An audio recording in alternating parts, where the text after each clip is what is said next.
பிறக்கும் போதே பென்சில பிறந்தியா? மெரினா பீச் உனக்கு ஞாபகம் இருக்கா? ஹார்மோனிய பெட்டி மெரினா பீச் ஞாபகம் இருக்காயா? இசையை கூவி கூவி விற்கக்கூடிய ஒரு விற்பனையாளர், ஒரு கடை சரக்கு. உங்களுடைய இசை கருவியெல்லாம் தூக்கி காம்பவுண்டு வெளியில போட்டான். காம்பவுண்டு வெளியில என்ன இருக்கு? சாக்கடை இருக்கு. சொல்லிருப்பான்னு கேக்குறேன். இல்லங்க, அதாங்க சொன்னதுனாலதாங்க தமிழ்ல சொல்றேன். ஆதாரம், டாக்குமெண்ட், பேப்பர், ஆடியோ, வீடியோல வச்சு சொல்ல முடியும். இப்ப ஏரகம்னு அதான் பண்ணிட்டு இருக்காரு. அப்படிங்கும்போது இது இளையராஜாவுக்கு ஏன் போல எதிர்ப்பு? பள்ளிக்கூடத்து வாத்தியம் சொல்லி கொடுத்து பையன் கரெக்ட் ஆனானா யாருக்கு பெருமை? குருநாதர் தான் பெருமை. நீ குருநாதனா சொரிநாதனா இருக்கீங்க. சங்கரபுரத்துல சுப்பிரமணிய சாமி போனா சேர்ல உட்காரலாம். உன்னை எங்க உட்கார வைப்பாங்க? ராஜகோபுரம் முக்கியமா, பண்ணைபுரம் பள்ளிக்கூடம் முக்கியமா? இளையராஜாவும் ரஜினி பொண்டாட்டியும் ஒரே கேரக்டர் தான். தெரியாம தேன் கூட்டுல கை வச்சிட்டாரு. தப்பவே முடியாது. உள்ளூர் செய்திகள் உங்கள் விரல் நுனியில் படிக்க, பார்க்க பரவசப்படுத்துகிறது King 24x7 app. Download King 24x7. King TV நேயர்களுக்கு வணக்கம். இன்றைய நேர்காணலில் நாம் சந்திக்க இருப்பவர் மூத்த பத்திரிகையாளர் திரு தமிழா பாண்டியன் அவர்கள். ஐயா வணக்கம். வணக்கம். நலமா இருக்கீங்க ஐயா? நல்லா இருக்கு. இளையராஜா விவகாரம் திரும்ப திரும்ப சுரம் எடுத்துட்டே இருக்கு.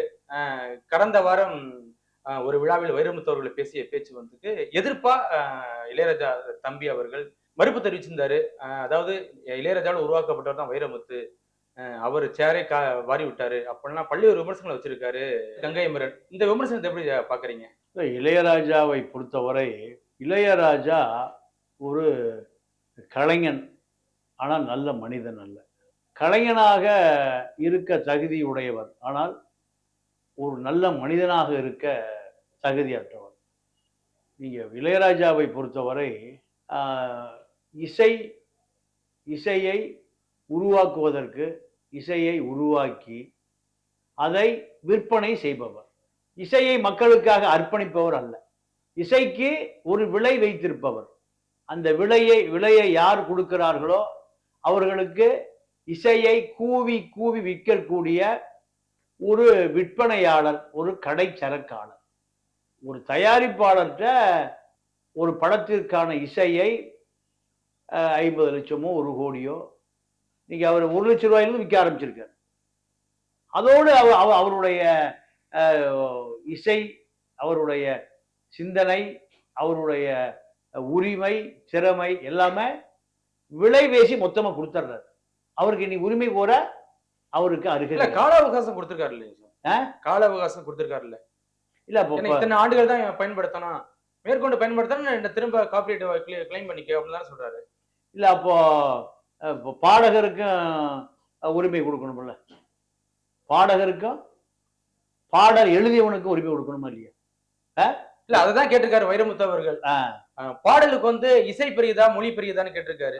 அவர் கேட்கிற கேள்வி நியாயமானதானே? அதுக்கு ஏன் எதிர்ப்பு தெரிவிக்கணும் கங்கை அமரன்? இல்ல கங்கை அமரன் ஏன் எதிர்ப்பு தெரிவிக்கணும்னா, இளையராஜாக்காக பேசுவதற்கு யாருமே இல்லை. இளையராஜாவிலிருந்து வெளியேறி பல வருஷம் ஆகி போச்சு அமர் என்ற கங்கை அமரன். ஆனா இப்போ அனாதை ஆனந்தனா நிக்கிறாரு. யாரு? இளையராஜா. கேட்பதற்கு நாதியே இல்லை. இப்போ தம்பி உடையான் படைக்கு அஞ்சான், சொறி சிறங்குக்கு அஞ்சான். இப்ப அவரும் கேட்க நாதி இல்லைன்னா இளையராஜா பிரசாத் ஸ்டுடியோவில் நேர்ந்த கதி தான் நேரும். நீதிமன்ற உத்தரவுப்படி காலி பண்ணி அதை உடைச்சு உன்னுடைய இசை கருவியெல்லாம் தூக்கி காம்பவுண்டு வெளியில போட்டான். யாரு? பிரசாத் ஸ்டுடியோ. காம்பவுண்டு வெளியில என்ன இருக்கு? சாக்கடை இருக்கு. காவாய்க்குள்ள அவர் பெருந்தன்மையா போயிருக்கலாம். எதுக்கு சட்ட போராட்டம்? பெருந்தன்மையை அவருக்கு தெரியாது. பெருந்தன்மையே அவருக்கு தெரியாது. சரி, இந்த பெருந்தன்மை தான் தெரியாது. உங்க அண்ணன் பாவலர் வரதராஜன், உனக்கு இசையை கற்றுக் கொடுத்தவன் அந்த பாவலர் வரதராஜன்.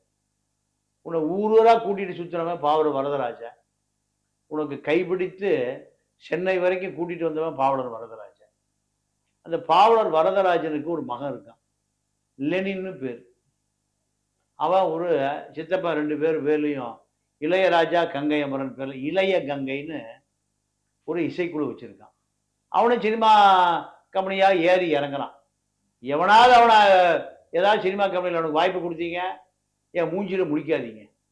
எவ்வளவு பெருந்தன்மையா உனக்கு, எவ்வளவு உயர்ந்த மனிதனையா நீ. உண்மையாதானயா? இப்ப நீங்க சொல்றது உண்மைதானா? என்ன அவரு அண்ணன் பையனுக்கு வாய்ப்பு கொடுக்காதே அப்படின்னு சொன்னது உண்மைதானா? பொய், எல்லாம் பொய். நான் இட்டு கட்டி சொல்றேன். அதான் உங்களுக்கு சந்தேகம் வந்துருச்சு நான் உண்மையா இருக்குமா அப்படின்னு. அதான் நான் இல்ல, அது மாதிரி சொல்லிருப்பான்னு கேக்குறேன். இல்லங்க, இளையராஜா அதாங்க சொன்னதுனால தானே தமிழ்ல சொல்றேன். ஆதாரம், டாக்குமெண்ட், பேப்பரு, ஆடியோ, வீடியோலாம் வச்சு சொல்ல முடியும். ஆடியோ வீடியோலாம் வச்சு சொல்ல முடியும். நீங்க தேவையில போய் விசாரிச்சுக்கங்க. லெனின் இருக்கா, லெனின் நம்பரை கேளுங்க. ஏன் அந்த ஆளு சைன் பண்ண முடியல? ஏங்க இளையராஜா வளர்ந்துட்டு போட்டு விட்டுருக்கலாமே இளையராஜா, ஏன் அது மாதிரி பண்ணாரு? அவர் நீங்க தான் போய் அவர் கேட்கணும். நீங்க தான் ஏங்க அப்படி சொன்னீங்க போய் கேட்கணும். அவர் நினைத்திருந்தால் அவ்வளவு ஒரு உயரத்தை கொடுத்துருக்காமா இல்லையா? கொடுத்துருக்க முடியுமா? கண்டிப்பா. ஐயா கொண்டு வரல. அப்ப அவர் முயற்சி பண்ணி அர்த்தம். இல்ல, தன்னை விட உயர்ந்துருவானு ஒரு பயமா? அதுதான் பயம். நீங்க வெங்கட் பிரபு கோட்டு படம் எடுக்கிறார். யாரை வச்சு? விஜய் வச்சு. யாரு? கங்கை மரம் பையன். அவர் உயரத்தில் இருக்கான், பல கோடி சம்பளம். உன்னுடைய பையன் யுவன் சங்கர் ராஜா, அவர் ஒரு இசையமைப்பாளர். இன்னொரு மக இசை அமைப்பாளர். மறைந்த உன் மகள் பவதாரணி ஒரு பாடகி.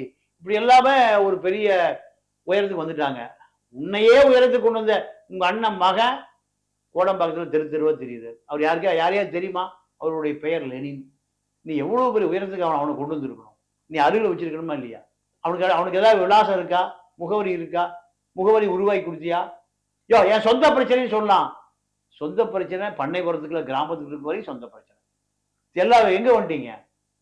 பொது வெளிக்கு வந்துட்டீங்கன்னா 4 பேர் பேசத்தான் செய்வான், ஏசத்தான் செய்வான், கேள்வி கேட்கத்தான் செய்வான்.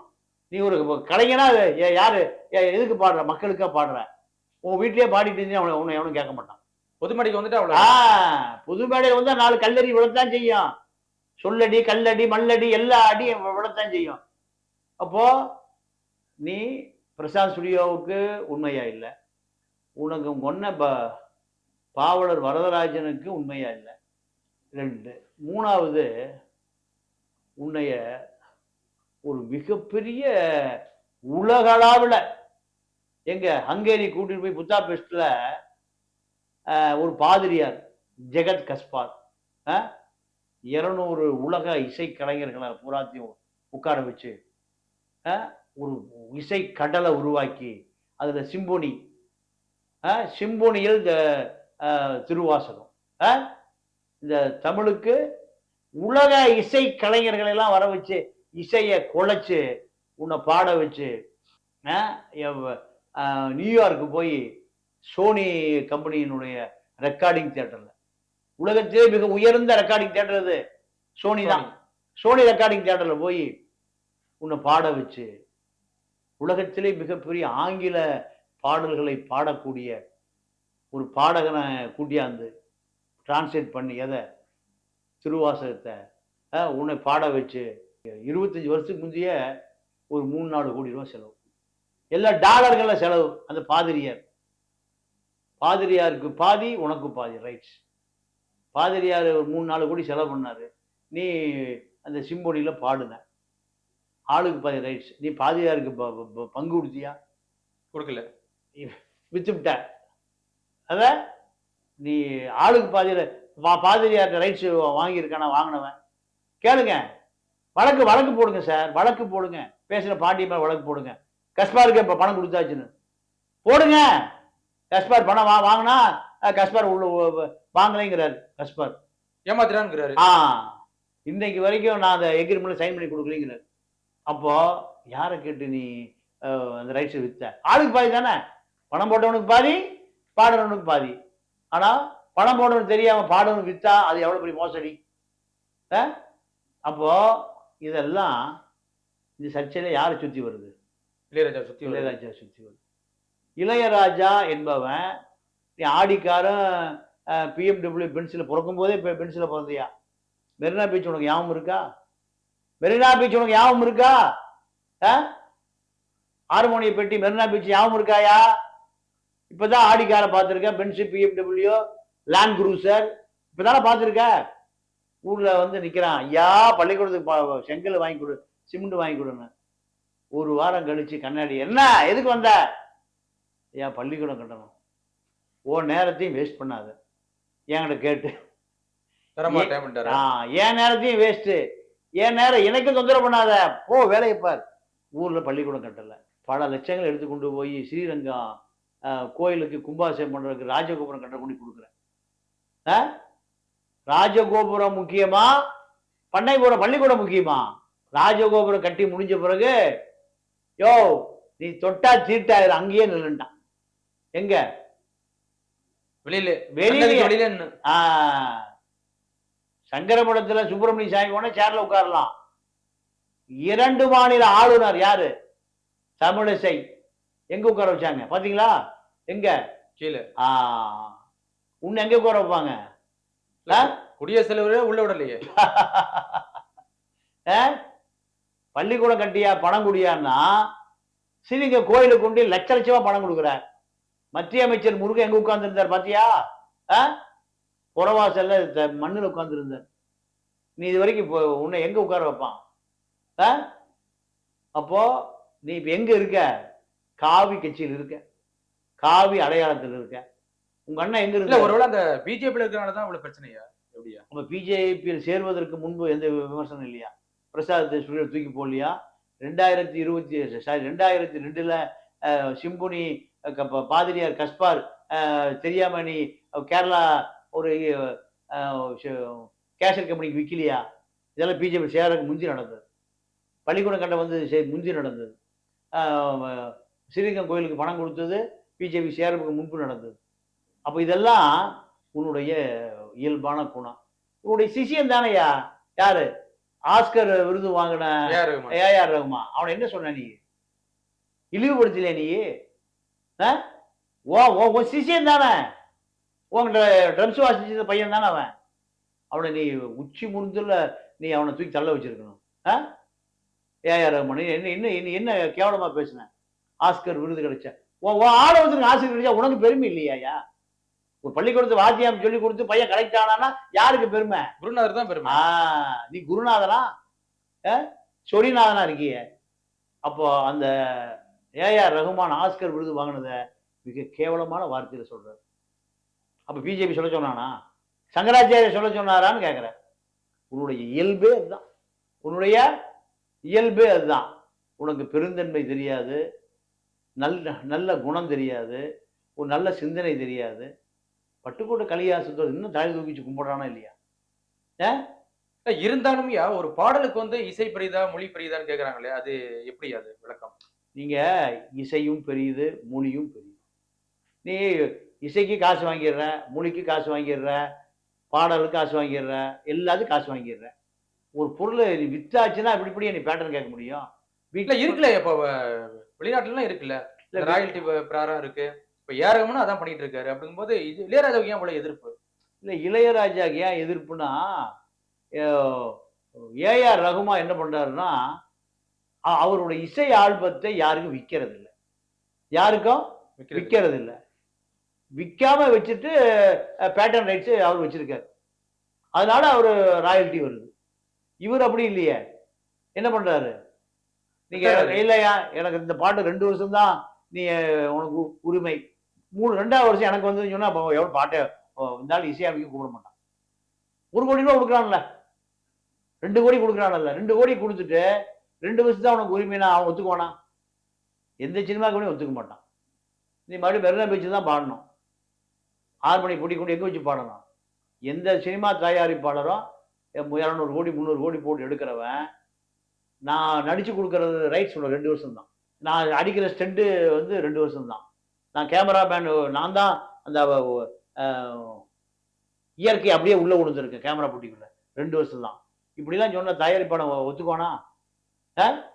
ஒத்துக்க மாட்டான். நீங்க ஒரு கண்டுபிடிப்பை கண்டுபிடிக்கிறவனுக்கு பேட்டன் ரைட்ஸ் இருக்கு, அவன் விற்கிறான். வித்தா அவனுக்கு ராயல்டி கொடுக்கணும் எக்ரிமெண்ட் போடுறான். அப்படி எந்த எக்ரிமெண்ட் கிடையாது. படம் எடுக்கிறவன் அதோட பணத்தை கொடுத்தான்னா உனக்கு எல்லா கதையும் முடிஞ்சுது. இல்லை எனக்கு பேட்டன் ரைட்ஸ் வேணும் கேட்டா அவன் நீ இளையராஜா இல்லை யார் எங்கே போயிடுவான்? ஆதி ஜெயராஜனுக்கு போயிடுவான், இல்லைன்னா நேர அனிருத்துட்டு போயிடுவான். உங்கள்கிட்ட வரவே மாட்டான். நீ இப்படி டிமாண்டை வச்சு முதல்ல சொல்லு. நீ எடுக்கிற நீ இசையமைக்கிற படத்துக்கு போறான் 2 வருஷம் தாங்க பேட்டர்ன் ரைட், நீ அவனும் வரவே மாட்டான். நீ எழுதி வச்சுங்க சார், இனிமேல் இளையராஜாவை இவன் வில்லங்கமான ஆளு, எவனும் இனிமே இசைக்கு வரவே மாட்டான். புது புது பசங்க நிறைய பேர் இருக்கான். அனிருத் இருக்கான், ஆரி ஜெயராஜ், இமான், ஏஆர் ரகுமான், நிறைய பேர் வந்துட்டான், இளைஞர்கள் வந்துட்டான். உன் பக்கம் எவனும் வரமாட்டான். இல்ல இருந்தாலும் இந்த கோஆபரேட் விஷயத்துல வந்து கடந்த முறை கங்கை அமரன் இளையராஜாவுக்கு எதிராக பேசினாரு. இன்னைக்கு வந்து இளையராஜாவுக்கு ஆதரவா பேசுறாரு. நான் ஒரு ஆள் தான் தம்பி ஆ, அப்படிலாம் பேசுறாரு. என்ன சார் காரணம்? இல்லைங்க, அதாவது தம்பி அண்ணனுக்கு பேச, அண்ணன் தம்பிக்கு பேசுவது அது ஒரு பெரிய விஷயமே இல்லை. அது இயற்கையா உள்ளதுதான். தம்பி உடையான் படை கஞ்சான், அது உண்மைதான், வாஸ்தவம் தான். அண்ணன் நல்ல, உனக்கே நல்ல அண்ணன் இல்லையே, உனக்கே உனக்கு அவனுக்கு பிரச்சனை இல்லை, பேசிக்கிறது இல்லையே எத்தனை வருஷமா? 20 வருஷம் பேசிக்கிறது இல்லை. அண்ணன் தம்பி உனக்கு எப்படி தெரியும்னு கேட்கலாம். யோ, எனக்கு தெரிஞ்ச ஒரு இலங்கை தமிழர், ஒரு ப்ரொடியூசர், பணம் கொடுக்குற கங்கை மண்டலம் கொடுத்து கொண்டு என் படத்துக்கு இசையமைக்க, அண்ணன் தம்பி 2 ஒண்ணா இருக்காங்க. 5 லட்ச ரூபாய் வாங்கிட்டு அந்த இலங்கை தமிழருக்கான படத்துக்கு இசையமைச்சவர் வேற ஒரு படத்துக்கு கொடுத்து விட்டார். போய் கேட்டதுக்கு அதெல்லாம் உனக்கு எனக்கு தெரியாது போயான்னு அட்டி விட்டார். தம்பிகிட்ட போய் கேட்டதுக்கு எங்கள் அண்ணன் கிட்ட அந்த படத்தை கொடுத்துட்டேன், அண்ணன் அதை இன்னொருத்தருக்கு வித்து விட்டார். கங்கை அமரனுக்கு இளையராஜாவுக்குமே நல்ல டைம்ஸ் இல்லை. இல்ல இருந்தாலுமே அப்போ ஒரு பாடலுங்கிறது இந்த அதை முழுமையா பெறதுக்கு இசை தானே மெயினா காரணம். அதுல வந்து அவர் ராயல்டி கேட்கறது என்ன தவறு இருக்கு? இந்த ராயல்ட்டி கேட்குறது தப்பே இல்லை. ஆனால் சினிமாக்காரன பணம் வாங்குவதற்கு முன்பு போடப்பட வேண்டிய ஒப்பந்தம். அப்படி ராயல்ட்டி அக்ரிமெண்ட். அப்படி ராயல்ட்டி போடணும்னு கேட்டீங்கன்னா உங்கள்கிட்ட அவன் இசையை வரவே மாட்டான். யாரு? இயக்குனரோ இல்ல தயாரிப்பாளரோ வரவே மாட்டான். இது பிளாக்மெயில். நீங்க இந்த வீடு உங்களுக்கு 2 வருஷம் தான் அக்ரிமெண்ட் சொன்னா, இல்லைங்க வீடு நான் கொடுக்கறதுன்னு போயிடும். இல்லை எனக்கு வீடு 6 மாசத்துக்கு தான் வேணும் அப்படின்னா 6 மாசத்துக்கு உண்டான அக்ரிமெண்ட். 2 வருஷம்னா 2 வருஷத்துக்கு உண்டான அக்ரிமெண்ட். நீ இசை அமைக்கும் போத ஏப்பா இந்த இசை, இந்த பாடம் எல்லாமே 2 வருஷம் தான் உனக்கு உரிமை. 2 வருஷம் கழிச்சு பாடுனவன், பாட்டு எழுதுனவன், இசையமைச்சவன் எல்லாம் எனக்கு அடிமை. எல்லாம் எனக்கு அடிமைனா எவனாவது பாடுவானா? எவனா பாட்டு எழுதுவானா? இல்லை உன்னுடைய இசையத்தை அவனா வாங்குவானா? பல கோடி போடுறவனை வந்து அவனுக்கு உரிமை இருந்தா தான் அவன் அந்த, எனக்கு தெரிஞ்சு இப்ப எனக்கு தெரிஞ்ச ஒரு தயாரிப்பாளர், அவருக்கு ராயல்ட்டி வந்துட்டு இருக்கு. ஏன்னா அவரு எல்லாருடைய உரிமையும் அப்பயே பணம் கொடுத்துடுற, எந்த ரேச்சர்ல உனக்கு எழுதி வாங்கிடுறாரு. அடடா என்ன அழகுன்னு ஒரு படம், அந்த ரோஜா மலரை படம் எல்லாம் என்னோட நம்ம நண்பர் தான் ஜெயமுருகன், டிஎம் ஜெயமுருகன். இன்னும் அவருக்கு வந்துட்டு இருக்கு. யாருக்கு? ப்ரொடியூசர். என்னன்னு கேட்டேன், நான் படம் எடுக்கும் போது உனக்குலாம் ரைட்ஸ் இல்லையா? உனக்கு இதோட பணம் கொடுத்ததோட ரைட்ஸ் முடிஞ்சு. எனக்கு இதுல வந்து அப்பவே 1 கோடி ரூபாய் நட்டம். எதுல? அந்த படம் எடுத்து 1 கோடி நட்டம். உனக்கு நட்டம் கிடையாது. நீ பாடினதுக்காக சம்பளம் கொடுத்தாச்சு, பாட்டு எழுதுனவனுக்கு சம்பளம் கொடுத்தாச்சு, பின்னணி பாடினவனுக்கு சம்பளம் கொடுத்தாச்சு, நடிச்சவனுக்கு கொடுத்தாச்சு, செண்டு நடிகர், துணை நடிகர், நடிகை எல்லாத்தையும் பணம் கொடுத்தாச்சு. பணம் கொடுத்த பிறகு அது ஒட்டுமொத்தமா உருவாக்கியவன் நான். கதை, திரைக்கதை, வசனம், டைரக்ஷன் டிஎம் ஜெயமுருகன். எனக்கு தான் சொந்தம். வட்டி கடைக்காரன் என்ன தான் கேட்குறான், குட்டி கடைக்காரன் என்ன தான் கேட்குறான், மீட்டர் விட்டி என்ன தான் கேட்குறான், வீட்டு அடமானம் வச்சேன், வட்டி எல்லாம் எனக்கு தாயா பொறுப்பு. நீ பணத்தை வாங்கிட்டு போயிட்ட, உனக்கு அதோட முடிஞ்சு போச்சு, ரைட்ஸ் கிடையாது. ஆமா. இல்லை இப்போ எனக்கு வந்து ராயல்ட்டி வந்துட்டு இருக்கு, மாதம் ஒரு 50,000 1 லட்சம் வருது. இதை நீ பங்கு கேட்டீங்கன்னா இது எப்படி ரைட்ஸ் வரும்? இதுதான் இப்போ இளையராஜா. சார் இப்போ சமீபத்தில் வந்த கூலி படத்தோட பிஜிஎம் அதுலேயும் பார்த்தீங்கன்னா காப்பிரைட்ஸ் கேட்டு இளையராஜா அவர் நோட்டீஸ் அனுப்பிச்சிருக்காரு சன் பிக்சர்ஸ்க்கு. இது எப்படி பார்க்குறீங்க? இல்லை இதோட ஒரு மானம் கட்டு போயிடுவார். ஏன்னா சன் பிக்சர்ஸ் பல கோடிகளை இன்வெஸ்ட்மெண்ட் பண்ணுற ஒரு பெரிய தொழில் நிறுவனம். இந்த தொழில் நிறுவனம் ஒப்பந்தம் போடும்போதே காப்பிரைட்ஸ் எனக்கு 2 வருஷம் தான் அப்படின்னு இளையராஜாட்ட ஒப்பந்தத்தை அவங்க கையெழுத்து வாங்கி இருக்க மாட்டான். யாரு? சன் பிக்சர்ஸ் ஒரு வலுவான சட்ட ஆலோசனை குழு உள்ள ஒரு நிறுவனம். இப்போ கோர்ட்டுக்கு போனா ரஜினிகாந்த் பொண்டாட்டிய கோர்ட்ல எப்படி கண்டிச்சு அனுப்பிச்சாங்க, இதே கதை தான் இப்போ இளையராஜாவுக்கு ஏற்பட போகுது. ஏன்னா சன் நிறுவனம் எப்படி எக்ரிமெண்ட் போட்டிருப்பாங்கன்னா, இந்த படத்துக்கான முழு உரிமையும் சன் பிக்சருக்கு சொந்தமானது. பாடுவது, இசை அமைப்பது, அதற்கான முழு உரிமையும் 1 கோடி ரூபாய்க்கு வாங்கப்பட்டு விட்டது. இதற்கு இளையராஜாவுக்கு எந்த உரிமையும் இல்லை. இதை பக்காவா ரெக்கார்ட் பண்ணியிருப்பான். யாரு? Sun pictures. சன் பிக்சர்ஸ் பல ஆயிரம் கோடிகள்ல வர்த்தகம் பண்ணக்கூடிய ஒரு பெரிய நிறுவனம். உன்ன மாதிரி சாக்கடைக்கு போட்டான்ல உன்னுடைய இசை கருவிகளை, மானம் கெட்டு மரியாதை கெட்டு எங்க பிரசாத் ஸ்டுடியோல வந்தைய அது போன்ற நிறுவனம் அல்ல. இப்போ நீ எவ்வளவு தூரம் அம்பலப்பட்டு உங்களை மேலே வழக்கு போட போறாங்க, அந்த அளவுக்கு பேசுறீங்க. உண்மையை தான் நான் சொல்றேன். உண்மையை சொல்வதற்கு எனக்கு உரிமை இருக்கா இல்லையா? ஊடகத்துல நான் அரசு அங்கீகாரம் பெற்ற ஊடகவியலாளர் தான். அரசு அங்கீகாரம் பெற்ற ஊடகவியலாளர். எனக்கு அரசு கொடுத்துருக்கு அங்கீகார அட்டை வச்சிருக்கேன். இலவச பஸ் பாஸ் உண்டு. இவ்வளவு சலுகை எனக்கு கொடுத்துருக்கு. அப்போ இப்படியே பேசக்கூடாதியா, உனக்கு உரிமையை கிடையாது சொல்லுங்க. நான் உரிமையை விட்டுற எதையும் எதை பத்தி பேசல. ஊடகத்திற்கு உரிமை இருக்கா இல்லையா? ஒரு ஊடகவியலாளருக்கு உரிமை இருக்கா இல்லையா? சுதந்திரம் இருக்கா இல்லையா இந்த நாட்டுல? இது சர்வாதிகார நாடா? இல்ல ஜனநாயக நாடா? அவ்வளவு இளையராஜா விமர்சனம் பண்ணக்கூடாதா? இளையராஜா எனக்கு என்ன பாசா? இல்ல இளையராஜா என்ன மோடியை விட மிகப்பெரிய அதிகாரம் படைத்தவரா? ஊழல் செய்தவரை ஊழல்வாதிங்கிறதுக்கு என்ன தடை இருக்கு? அப்போ இதுதான் இளையராஜா. இளையராஜாவை பொறுத்த வரைக்கும் சன் பிக்சர்ஸ் அவரு தெரியாம தேன்கூட்ல கை வச்சிட்டார். தேன்கூட்ல கை வச்சிட்டார். தப்பவே முடியாது. நிச்சயமா. அப்போ இந்த மோசடி செய்தவரை மோசடிக்காரன்னு சொல்லாம தியாகி நான் சொல்லுவோம். இதுதான் இளையராஜா. நிச்சயமா பொறுத்திருந்து பார்ப்போம். இவ்வளவு நேரம் உங்க நேரத்தை ஒதுக்கி எமது அரங்கத்துக்கு வந்து மிக்க மிக்க நன்றி. நன்றி, வணக்கம். உள்ளூர் செய்திகள் உங்கள் விரல் நுனியில் 200 கோடி பார்வையாளர்களை கடந்து கிங் 24x7 ஊடகம் செய்தி, பொழுதுபோக்கு, உடல் நலம், தன்னம்பிக்கை, வேலை வாய்ப்பு, சினிமா செய்திகளை படிக்கவும் பார்க்கவும் பரவசப்படுத்தவும் ஒருங்கிணைந்த செயலியை அறிமுகப்படுத்துகிறது. Download King 24x7.